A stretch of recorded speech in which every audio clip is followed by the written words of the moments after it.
Olá pessoal, meu nome é Anderson Vieira, esse é mais um vídeo aqui do canal e hoje a gente tem aqui uma listinha bem curiosa de videoclipes que nunca viram a luz do dia ou que por algum motivo precisaram ser refeitos. A produção de um clipe de um grande artista pop geralmente ultrapassa com facilidade a casa dos 100 mil dólares quando se soma todos os gastos. Então, para jogar tanto dinheiro assim fora, precisa ter um bom motivo. Tudo bem que às vezes esse um bom motivo é o simples fato do artista não ter curtido o resultado final, mas vamos aqui com os casos de cada um. Começando pela rainha dos descartes, a gente tem a Britney Spears, que não teve 1, 2, 3, 4, mas vários vídeos engavetados.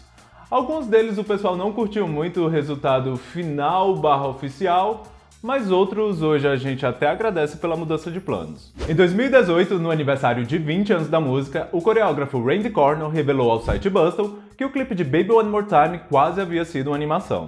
A ideia de vídeos em animação era bem popular ali no finalzinho dos anos 90, e o Cornell contou que quando ele foi contratado pela Jive Records para integrar o time da Britney, o roteiro do vídeo era similar ao que a gente conhece, porém em formato de desenho animado.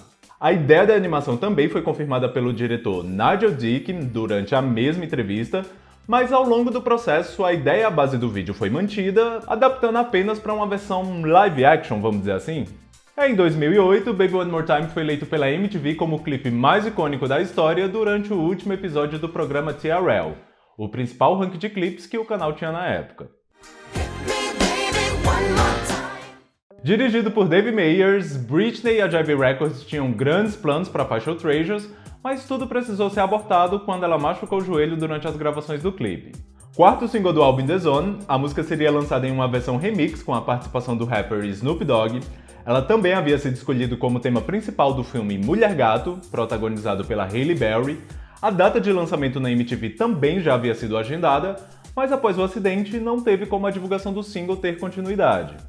Nesse caso, não só a divulgação do single foi afetada, mas a do álbum inteiro, visto que ela precisou cancelar mais de 35 shows da The Onyx Hotel Tour para que ela pudesse se recuperar do acidente. Um pequeno trecho do clipe foi divulgado oficialmente no DVD de Greatest Hits que ela lançou ali no finalzinho de 2004, dando um gostinho de como teria sido o corte final. Ainda com a Britney, dois clipes que tiveram um resultado final bem diferente da proposta inicial foram Gimme More e Make Me.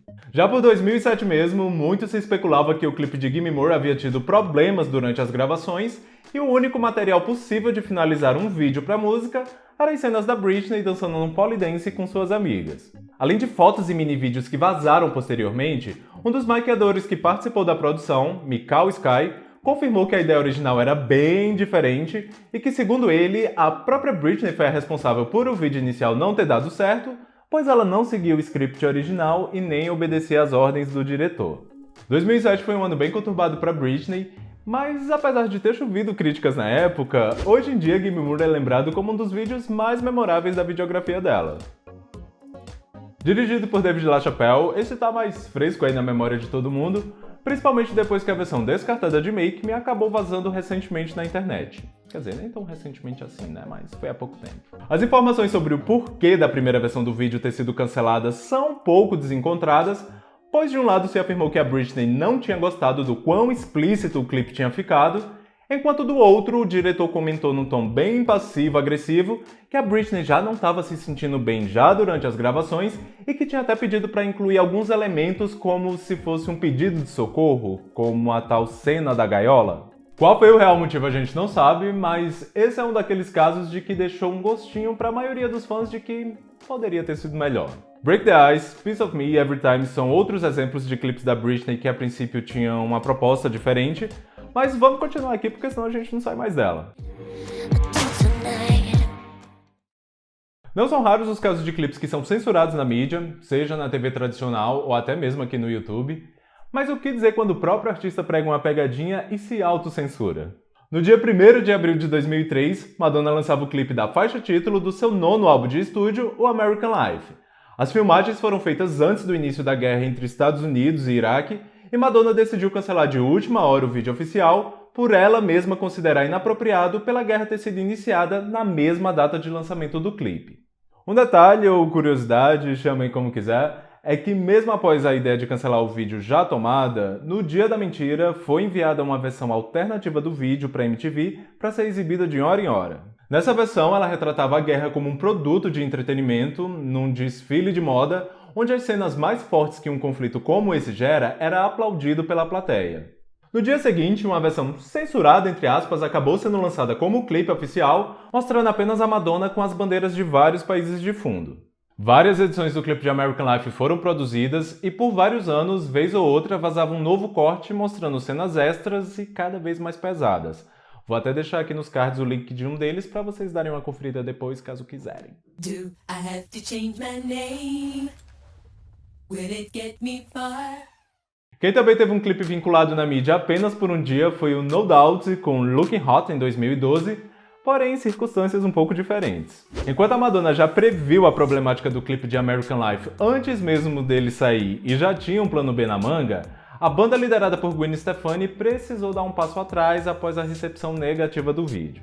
Lançado como segundo single do álbum Push and Shove, o vídeo é ambientado num cenário estilo Velho Oeste e nele a Gwen aparece fantasiada de índia e luta contra os outros integrantes da banda, por sua vez vestidos de cowboys. Assim que divulgado, o clipe recebeu várias acusações de racismo e de glamorização entre os conflitos dos nativos americanos e os seus colonizadores. No dia seguinte após a publicação, o vídeo foi retirado do YouTube acompanhado de uma carta oficial da banda. Mesmo após consultar nossos amigos indígenas e pesquisar estudos feitos pela Universidade da Califórnia, percebemos que ofendemos as pessoas. Isso é muito sério para nós e vamos retirar o vídeo do ar imediatamente. Antes do hiato da banda em 2015, o One Direction planejou lançar um último single do seu quinto álbum de estúdio, no caso, a faixa Infinity. Após hits como Drag Me Down e Perfect, a banda até chegou a gravar um clipe para Infinity, mas para o single de despedida, a canção History acabou sendo escolhida de última hora, ganhando um vídeo com os principais highlights da banda ao longo dos seus 5 anos em atividade.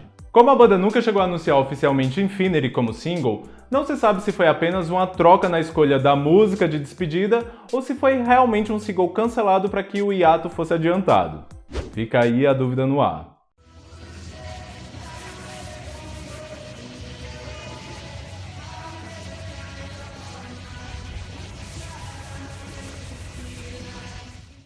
Corre uma lenda urbana da internet que Rihanna teria cancelado o clipe de Talk the Talk por conta do nascimento do ícone pop, Blue Ivy.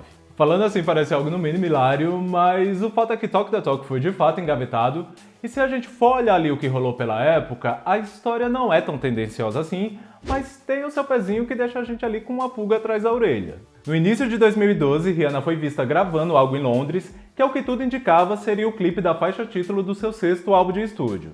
Na mesma semana ela tinha performado We Found Love no Brit Awards e aproveitou a passagem pelo Reino Unido para filmar algo que a gente nunca ficou sabendo o que era. Eis que todo esse rolê do clipe ter sido cancelado supostamente por conta do nascimento da Blue Ivy, rolou pois quem é que abre Talk the Talk? Ele mesmo, Jay-Z. O simples fato da sua primeira filha ter nascido já seria o suficiente para ele cancelar uma agenda de compromissos. Mas segundo um print que vários fansites da Rihanna repostaram na época, ela teria comentado no Instagram que o Jay-Z tinha desistido de gravar o clipe por conta dos versos dele na música não combinar muito com o mood em que ele estava no momento. Se esse print foi ou não manipulado pelos fãs, é difícil dizer, pois como encontrar hoje em dia um comentário feito em 2012 pela Rihanna em meio aos mais de 4.000 posts que ela tem no Instagram? É complicado, mas vale lembrar que pouco depois da passagem dela pelo UK saiu um remix de Birth Cake com Chris Brown. Logo em seguida, Where Have You Been começou a ganhar bastante atenção, e com isso, mesmo tendo sido confirmada como single, alcançando o top 40 da Billboard, Talk the Talk acabou nunca ganhando um clipe.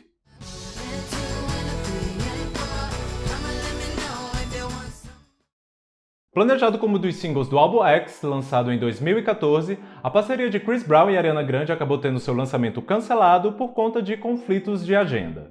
A colaboração entre os dois deveria ter sido o 4º single desse álbum do Chris, porém foi cancelado por conta da prisão do cantor em março de 2014, uma semana antes da data prevista do lançamento. Nesse caso, tanto o lançamento do single como até a participação da música foi cancelada, visto que na versão do álbum, a Ariana foi substituída pela cantora Cat Dennis. Em entrevista posteriormente ao apresentador Mário Lopes, o cantor falou que, além do conflito de agenda, também rolou um desentendimento de interesse das gravadoras de cada um, porém, ele não teve nenhum problema direto com a Ariana. A faixa em questão que o Chris e a Ariana gravaram se chama Don't Be Gone Too Long E apesar de todo o projeto ter sido cancelado, posteriormente o clipe oficial, que já havia sido gravado bem antes, acabou vazando na íntegra na internet. E aproveitando esse gancho, quem aí não lembra do lendário clipe oficial ou Visual 2 de Dangerous Woman, que nunca saiu? De todos os casos aqui da lista, esse parece ter sido o mais simples. A Ariana, de fato, tinha planejado lançar um vídeo mais elaborado para o primeiro single do seu terceiro álbum de estúdio, mas quando ela começou a filmar os outros clipes do disco, ela achou que eles estavam ficando melhor que o Visual 2 de Dangerous Woman e deixou ele pra lá. Simples assim, foi essa a explicação que ela deu via Snapchat na época.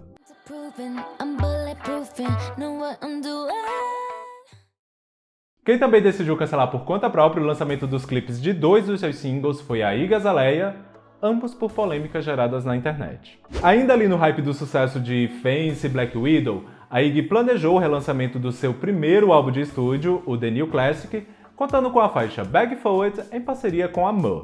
Assim que a música saiu, a maioria das críticas foram bem positivas, mas no dia da primeira performance delas juntas, que rolou no Saturday Night Live, imprevistos aconteceram. A apresentação foi muito criticada, com a maior parte das críticas voltada a Mur, que estava visivelmente muito nervosa, pelo que deu a entender a Iggy até tentou continuar com a divulgação da música, sempre ali defendendo ela, mas ao que parece a própria Mur não quis dar continuidade com o projeto.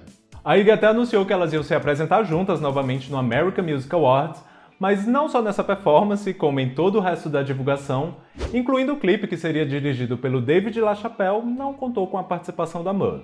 No caso das performances, a Iggy até que segurou algumas sozinhas, mas o vídeo em si acabou não rolando, até porque a Iggy também preferiu seguir em frente e focou na parceria com a Jennifer Hudson em Trouble For Me. Nesse caso, tudo indica que foi a Mur que ficou traumatizada pelo retorno negativo ali da parceria. Porém, ela se reergueu muito bem em seu lançamento seguinte, a parceria com Major Lazer em Lean On.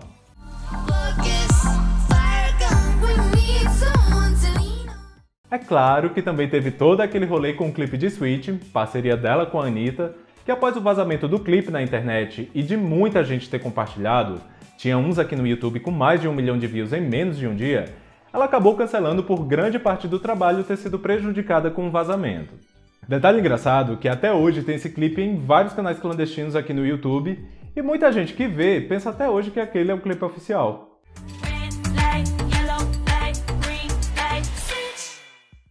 Quem também já deixou os fãs aguardando por 2 vezes algo que nunca veio foi a Lady Gaga. Começando pela mais polêmica, depois de um clipe bem orgânico para o single Applause, a promessa da era art pop seria o vídeo da até então segunda música de trabalho do disco, Do What You Want. O vídeo foi adiado por 1 semana, depois mais uma, outra e outra, até que se chegou num consenso de que ele nunca seria liberado. Quando em julho de 2014 o TMZ vazou alguns segundos da produção, ficou bem claro o motivo. Dirigido por Terry Richardson e com participação de R. Kelly, ambos acusados de abuso sexual, o clipe era focado justamente nessa temática.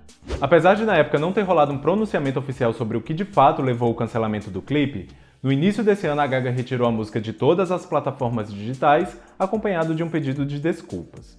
Eu irei remover a música do iTunes e outras plataformas de streaming e não trabalharei mais com eles.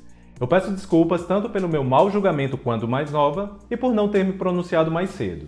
Eu fiz a música e o vídeo em um momento sombrio da minha vida e minha intenção foi criar algo extremamente desafiador e provocativo, porque ainda estava com raiva e não tinha processado ainda o trauma que ocorreu comigo. De todos dessa lista, esse é o que eu acho que os fãs mais agradeceram por não ter sido levado adiante. Porém, um que deixou um gostinho agridoce foi o de The Edge of Glory, que apesar de ter ganhado um clipe oficial, não parece ter feito muito jus à grandiosidade da música. Até pouco tempo antes do lançamento, Lauren Gibson, diretora criativa da Gaga, havia revelado que o diretor do clipe seria o Joseph Kahn, com quem a Gaga já havia trabalhado antes nos clipes de Love Game e Nothing Else I Can Say. A ideia original por trás do vídeo era muito grandiosa, ia ter ela como sereia num aquário, ia ter takes de Nova York, ia ser um bafo, e quando saiu... Tempos depois ficou-se sabendo que Gaga e Joseph tiveram uma discussão durante as filmagens, ela até falou sobre isso pouco tempo atrás em um dos shows da Joanne Tour, e por isso que o clipe acabou saindo da forma que a gente conhece. Porém, como a Gaga preza por sua criatividade, as ideias foram aproveitadas posteriormente no lançamento do seu clipe seguinte, You and I. O plano inicial era para ser 10 vídeos, mas eu acho que já foram bem mais que isso, né? Porém, se vocês lembrarem de mais algum, falem aí nos comentários, pois são vários os casos. Bom, pessoal, espero que vocês tenham curtido esse vídeo. Se sim, deixa o like, se inscreve aí no canal se ainda não é inscrito, compartilha aí com o pessoal, aquele esqueminha. Beleza? Por hoje é isso e vamos nessa! E se a gente não se vê mais esse ano, um feliz ano novo para todo mundo!